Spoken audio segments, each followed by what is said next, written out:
juutide rahatarkus. Küllap sa juba tead või vähemalt oled kuulnud, et juudid jäävad tänapäeval silma sellega, et mingil kummalisel müstilisel moel oskavad nad raha hästi teha, seda säilitada, kasvatada, võimendada. Juudid on rahvusena statistiliselt edukamad kui mis tahes muud rahvused. Juute on siis maailmas vähe ja mingil kummalisel põhjusel me näeme palju juudi taustaga inimesi erinevates Forbesi edetabelites ja maailma rikkaimate inimeste hulgas. Nüüd ma ei taha sulle rääkida juutidest isikuliselt või siis juutidest kui rahvusest, sellepärast et on hästi palju stigmasid, et hästi palju sildistatakse ja Eestis ka, nii kui sa mainid seda sõna, siis kuidagi kohe võrdub petis. Natuke nagu mingi mulgid on ju, et koonrid ja petised. Ehk siis ma ei hakka sulle siltidest ja stigmadest rääkima, ma tahan rääkida juutide mindsetist. Ehk siis õigemini, ma tahan suga jagada mingisuguseid inspireerivaid killukesi sellest, mida võiks tegelikult võib-olla ka juutidelt üle võtta või mis võiks aidata muuta ja tervendada või vähemalt avardada enda mateeria ja rahaga seotud uskumusi ja maailmavaateid. Esimene selline tarkuse terake, mida võiks tegelikult juutidelt üle võtta, on rahast rääkimine. Juudid tegelikult õpetavad oma lastele rahatarkuseid veel enne, kui nad õpetavad oma lapsi jalgrattaga sõitma.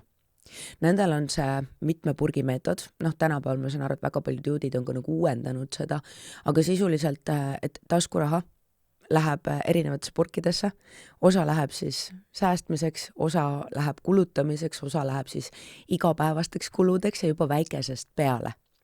Ja lisaks sellele hästi paljudes peredes endiselt kasutatakse ka seda 4. purgi printsiipi, on siis nagu 3-5 purki on ju, et heategevuseks, et tegelikult õpetatakse lapsi juba väikesest peale panema kõrvale mingit väikest hulka rahast, oletame, et 10 eurot on taskuraha või siis 10 eurot on nagu mingisugune tulu mingisuguse tegevuse eest.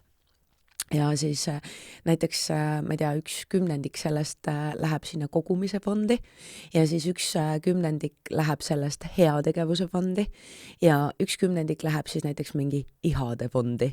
Et ma ei tea, tahad lihtsalt pühapäeval lubada endale midagi täiega ägedat.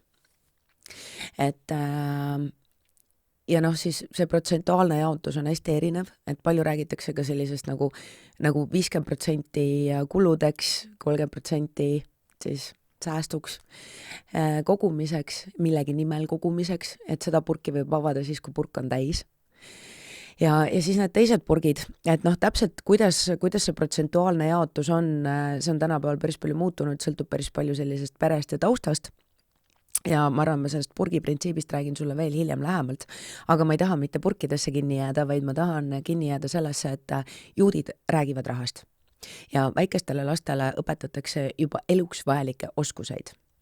Ja ilma süü, häbi ja tabuta. Ja vot see on võib-olla üks suurimaid erinevuseid, mis eristab meid, eestlaseid, siis meie sellist maailma, meie suhtumist, meie maailmavaateid juutide omadest. Ja ma räägin praegu nagu sellisest üldistavalt ja traditsionaalselt, eks ju, see ei tähenda seda, et kõik juudid päriselt nii elavad ja nii suhtuvad ja tegelikult ka väldime sildistamist ja stigmasid. Aga kuhu ma seda paati tüürin on see, et väga tihti, meil nüüd õnneks Eestis ka üha enam soositakse sükeste rahatarkuse kasvu ja seal on tegelikult väga suur erinevus, kas me räägime oma lastega rahast selles võtmes, et seda kunagi pole, tuleb raskelt, ei kasva puu otsas või siis me räägime ja õpetame oma lastele, kuidas siis hakata üldse kasvatama seda rahapuud. Ehk siis on suur erinevus, sellepärast et nii kui rahaga on seotud süü, häbi ja hirm, ei ole võimalik sellega elutervet suhet luua. Et kuidas rääkida rahast ilma süü, häbi, hirmu, tabudeta ja kuidas hakata lapsi õpetama just nimelt rahapuid kasvatama, mitte lihtsalt rääkima sellest, et ei ole, tuleb raskelt, kusagil on need rikkad, kusagil on siis nagu vaesed on ja siis kuhugi klassifitseerida ennast. Et on hästi-hästi oluline õpetada väikesest peale lastele raha väärtust ja raha tegemise võib-olla rõõmu, isegi rõõmu ja kergust ja kuidas on võimalik kergemalt raha teha. Ehk siis on oluline, et me saaksime tegelikult oma lastele, kas siis väikestele lastele või siis ka teismelistele, kaasa anda see siuke rahaga kaasnev kergus, aga samas sellega koos ka vastutustunne. Mitte, et lihtsalt raha ei kasva puu otsas, vaid kuidas seda rahapuud kasvatada. Praktilised oskused ja teadmised. Ja on hästi oluline täna, eriti eeskätt just ma arvan meie sellisel põlvkonnal, et kui sa ka vähegi oled kuidagi siuke sündinud, ma ei tea, mingi 70-ndad, 80-ndad, võib-olla veel enne seda, siis on väga-väga oluline üle vaadata enda selline suhtumine ja enda need korduma kippuvad mõttemustrid, ehk siis mida ka sinu vanemad on sulle, mida sinu päritoluperes ja lapsepõlve kodus raha kohta räägiti. Kas üldse räägiti? Kas pigem, sa teadsid, et kuidagi raske tööga või et raha hind on see, et vanemaid kunagi ei näe ja nad on nagu kuidagi kogu aeg lihtsalt orjavad ja teevad väga palju tööd väikeste killukeste eest? Või siis pigem liikus raha kergelt, kas vanemad püüdsid pigem nagu kinni hoida 10 küünega sellest või siis see siuke mingi kogumine, kui palju nagu üritati säästa, kas säästati nagu siukse igapäevase heaolu arvelt, et vaata üle ka omaenda selline taustalugu, taustasüsteem, see tänaseni suure tõenäosusega mõjutab väga tugevalt sind ja väga suure tõenäosusega neid samu lugusid räägid sina edasi ka omaenda lastele. Et kui sulle räägiti väikesena, et raha tuleb raske tööga selleks, et rohkem saada, tuleb teha rohkem, siis väga suure tõenäosusega räägid see sama lugu edasi ka oma lastele. Ja tänapäeval see enam ei päde. Et tegelikult kõige selle eesmärk, mida ma sinuga siin ka jagan, on natuke loksutada neid jäikasid maailmavaateid ja tekitada natuke kahtlust selles, et mis siis, kui kõik see, mida me oleme siiani teinud, võis kunagi minevikus toimida, aga et need täna, need samad lood ja sellised sisemised uskumused, mõttemustrid piiravad, ahistavad, hoiavad meid siis väikese saadikus, et need ei sobi enam kaasaegsesse tänapäeva maailma. Ehk siis esimene selline tarkus, mida juutidelt üle võtta, oleks see, et räägi rahast. Räägi rahast rohkem, räägi rohkem rahast, mitte selles võtmes, et seda on alati puudu, seda pole, sellepärast et raha puudumine on meil Eestis üks mugavamaid vabandusi. Ja see on võib-olla siuke hea enesevaatluse koht sulle ka, et kui palju sina oled kasutanud vabandust või põhjendust, et mul ei ole raha selleks, et viisakalt loobuda millestki või siis hoida iseennast mugavustsoonis. Et me väga tihti, ja päriselt ma olen seda nii palju teinud oma elus, et mul ei ole raha, on palju kuidagi nagu õigustatum põhjendus kui lihtsalt ei ütlemine.